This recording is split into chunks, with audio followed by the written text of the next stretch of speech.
हमारे दैनिक जीवन में जहां बातें करना और अपनी राय व्यक्त करना महत्वपूर्ण माना जाता है, वहीं चुप रहना एक आंतरिक शक्ति और समझ का प्रतीक है।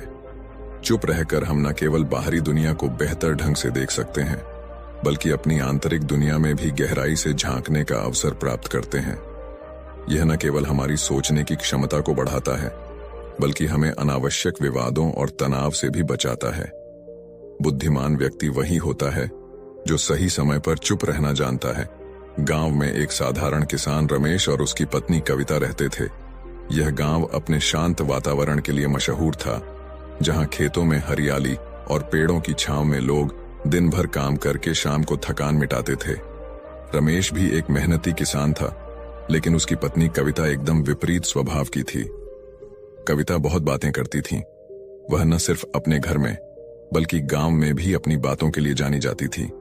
लोग कहते थे, अगर कविता किसी से बात करना शुरू कर दे तो वह तब तक नहीं रुकेगी जब तक सामने वाला थक न जाए।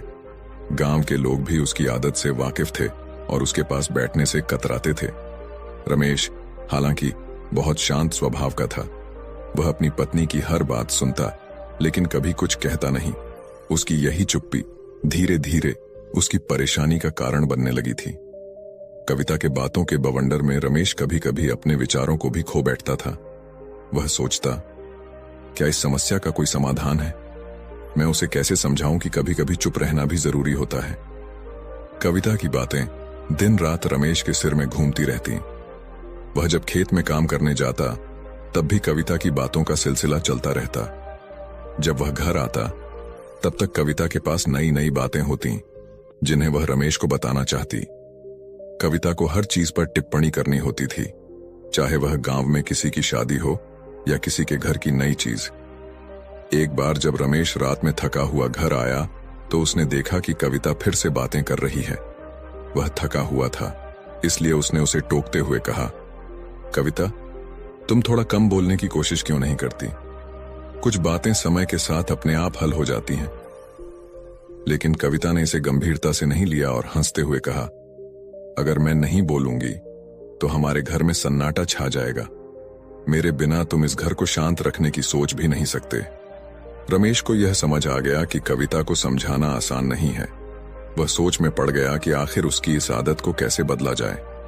कई बार वह सोचता कि चुप रहकर ही इस समस्या का समाधान खोजा जा सकता है, लेकिन उसकी चुप्पी कविता को रोकने के बजाय उसे और अधिक बोलने पर मजबूर करती थी।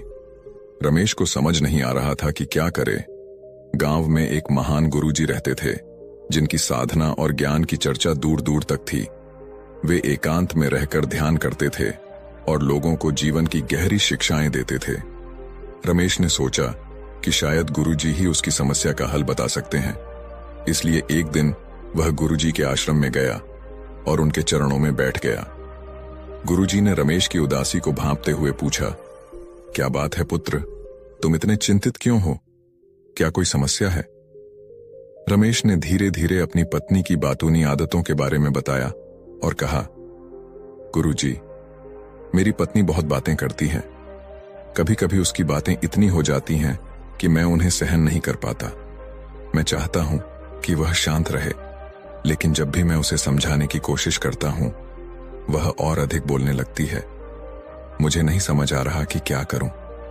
गुरुजी ने मुस्कुराते हुए रमेश की बात सुनी और कहा, तुम्हारी समस्या का हल चुप्पी में है, परंतु तुम्हें इसे सही ढंग से अपनाना होगा।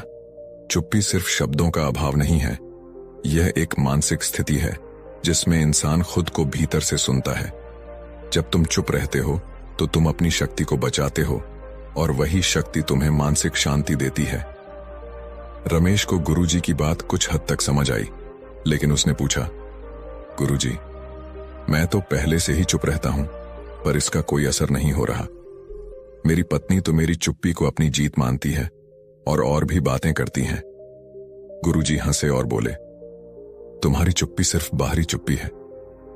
अभी तुम्हारे मन में भी अशांति है, जो तुम्हारी पत्नी की बातों को सुनकर उभरती है।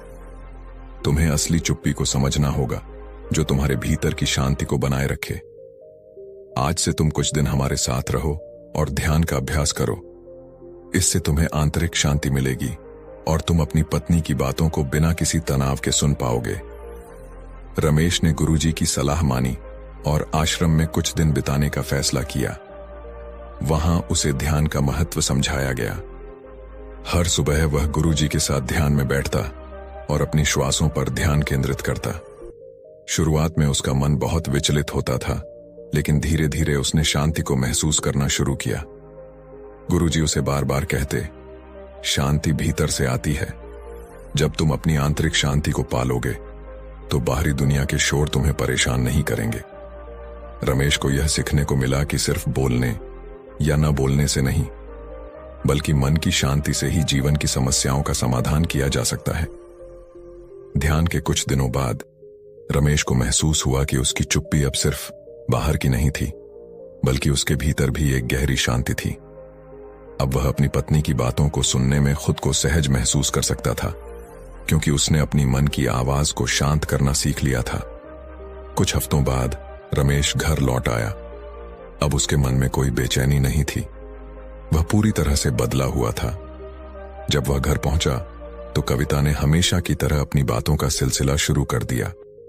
पहले की तरह वह हर छोटी बड़ी बात पर अपनी राय दे रही थी, लेकिन अब रमेश को उसकी बातें सुनकर कोई गुस्सा या तनाव महसूस नहीं हुआ।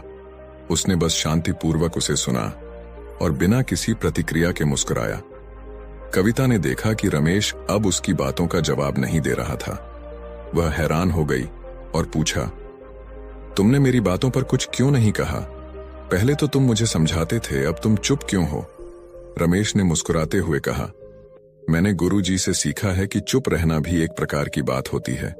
चुप्पी में भी शब्द होते हैं और अगर हम उसे सुनने का प्रयास करें तो हम बहुत कुछ समझ सकते हैं। कविता को यह बात अजीब लगी, लेकिन वह रमेश की शांति को देखकर कुछ देर के लिए चुप हो गई। रमेश की यह चुप्पी अब कविता के मन को छूने लगी थी।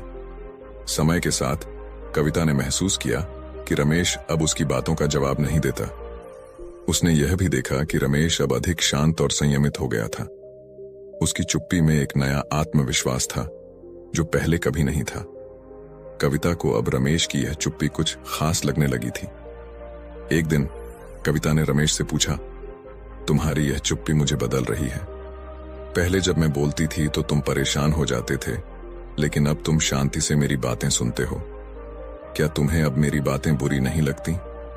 रमेश ने शांतिपूर्वक उत्तर दिया, तुम्हारी बातें अब भी वही हैं, पर मेरा नजरिया बदल गया है। मैंने सीखा है कि सिर्फ बोलने से नहीं, बल्कि चुप रहने से भी जीवन की कई समस्याएं हल होती हैं। अब मैं तुम्हारी बातों को शांत मन से सुनता हूं और इस चुप्पी में मुझे शांति मिलती है।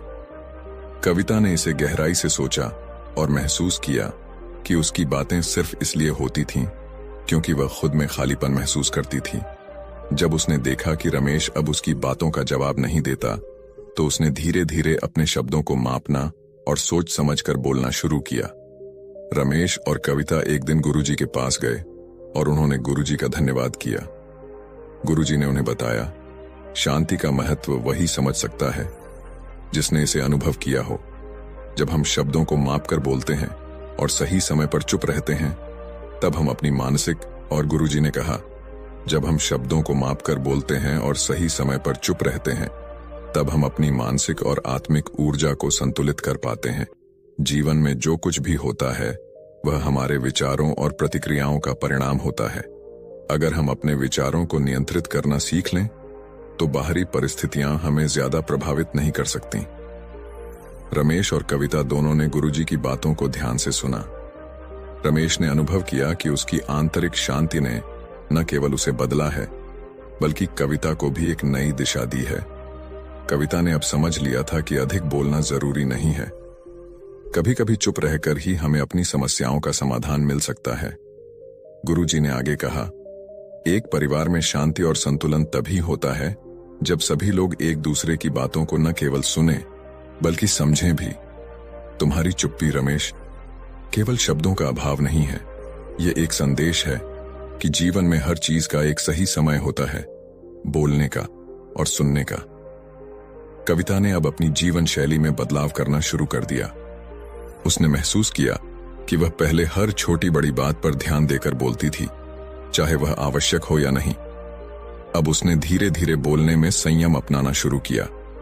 उसने समझा कि रमेश की चुप्पी सिर्फ उसकी अपनी मानसिक शांति के लिए थी, लेकिन अब वह खुद इस शांति का हिस्सा बनना चाहती थी। कविता ने यह भी देखा कि जब वह कम बोलती है और अधिक सुनती है तो वह खुद को और दूसरों को बेहतर समझ पाती है। उसे अपने भीतर भी एक नई तरह की शांति का अनुभव हुआ जिसे उसने पहले कभी महसूस नहीं किया था। अब वह सिर्फ जरूरी बातों पर ध्यान देती और जब बात करने का समय होता तभी अपनी राय व्यक्त करती। एक दिन उसने रमेश से कहा, तुम्हारी चुप्पी ने मुझे यह सिखाया है कि जीवन में कभी कभी हमें खुद को भी सुनने की जरूरत होती है। मैंने हमेशा दूसरों से बातें की, लेकिन कभी खुद के भीतर की आवाज को सुनने का समय नहीं दिया। अब मुझे लगता है कि चुप रहना भी एक प्रकार का संवाद है और मैंने इसे तुम्हारे साथ सीखा है। रमेश ने कविता की इस बात पर मुस्कुराते हुए सिर हिलाया और कहा, तुमने सही कहा। चुप रहना सिर्फ दूसरों से नहीं बल्कि खुद से भी जुड़ने का तरीका है। जब हम खुद से जुड़ते हैं तभी हम सही मायनों में दूसरों को भी समझ सकते हैं। समय के साथ रमेश और कविता का रिश्ता पहले से और भी मजबूत हो गया। अब उनके बीच न तो किसी प्रकार का तनाव था और न ही कोई अनावश्यक बहस। रमेश के भीतर की शांति और कविता के आत्म साक्षात्कार ने उनके जीवन को एक नई दिशा दी थी। अब वे एक दूसरे को न केवल समझते थे बल्कि एक दूसरे की भावनाओं और विचारों का सम्मान भी करते थे। गांव के लोग भी इस बदलाव को देखकर आश्चर्यचकित थे। जो कविता पहले हर किसी से बातें करती थी और अपनी राय व्यक्त करती थी, वह अब एक संतुलित और शांत महिला बन चुकी थी। गांव में लोग अक्सर कहते थे, देखो रमेश और कविता के रिश्ते में कितनी शांति है। पहले जहां बातें खत्म नहीं होती थीं, अब वहां शांति और समझदारी का राज है। एक दिन गांव के एक व्यक्ति ने रमेश से पूछा, तुमने कैसे अपनी पत्नी को इतना बदल दिया? वह पहले बहुत बातें करती थी लेकिन अब वह शांत और संयमित हो गई है। रमेश ने हंसते हुए उत्तर दिया, मैंने उसे नहीं बदला, उसने खुद को बदला। और यह बदलाव तब हुआ जब उसने खुद की आवाज सुनी और समझा कि चुप्पी भी एक प्रकार का संवाद है। गुरुजी के पास एक बार फिर रमेश और कविता गए। उन्होंने गुरुजी से कहा, गुरुजी, आपकी शिक्षा ने हमारे जीवन को बदल दिया। आपकी दी हुई शांति की शिक्षा से हम अब जीवन को एक नए दृष्टिकोण से देख रहे हैं। गुरुजी ने आशीर्वाद देते हुए कहा, याद रखना, जीवन में शांति का महत्व सबसे अधिक है। जब हम चुप रहते हैं तो हमें अपनी आत्मा की गहराई से संवाद करने का अवसर मिलता है और यही चुप्पी हमें जीवन की सच्चाई को समझने में मदद करती है। उन्होंने कहा, हर व्यक्ति को यह सीखना चाहिए कि कब बोलना है और कब चुप रहना है। यह एक कला है जिसे जीवन में जितनी जल्दी सीख लिया जाए उतना अच्छा है। जब हम चुप रहते हैं तब हम न केवल खुद को बल्कि दूसरों को भी बेहतर ढंग से समझ पाते हैं। रमेश और कविता ने गुरुजी के इन शब्दों को हमेशा के लिए अपने जीवन का हिस्सा बना लिया। उनके घर में अब शांति और समझ का वातावरण था। वे दोनों अब जीवन की छोटी छोटी बातों पर ध्यान देते लेकिन हर स्थिति में संयम और धैर्य बनाए रखते थे। गांव के अन्य लोग भी उनकी इस बदलाव से प्रेरित होकर गुरुजी से शिक्षा लेने लगे। धीरे धीरे पूरे गांव में शांति और संतुलन का वातावरण बनने लगा। लोग अब बातों को समझदारी से सुनते और जब जरूरत होती तभी बोलते। इस बदलाव ने गांव के वातावरण को पूरी तरह से बदल दिया। कविता अब सिर्फ आवश्यक बातों पर ही ध्यान देती और अधिकतर समय शांत रहती। उसने समझ लिया था कि चुप्पी का मतलब सिर्फ शब्दों का अभाव नहीं है बल्कि यह एक मानसिक शांति और समझदारी की अवस्था है। इस प्रकार गुरुजी की दी हुई चुप्पी की शिक्षा ने न केवल रमेश और कविता के जीवन को बदला बल्कि पूरे गांव में शांति और संतुलन का संदेश फैलाया। चुप्पी की ताकत को समझना और उसे जीवन में अपनाना ही वास्तविक शांति का रास्ता है। दोस्तों, कहानी अच्छी लगी तो हमारे चैनल को सब्सक्राइब करें और वीडियो कैसी लगी कमेंट में जरूर बताइए।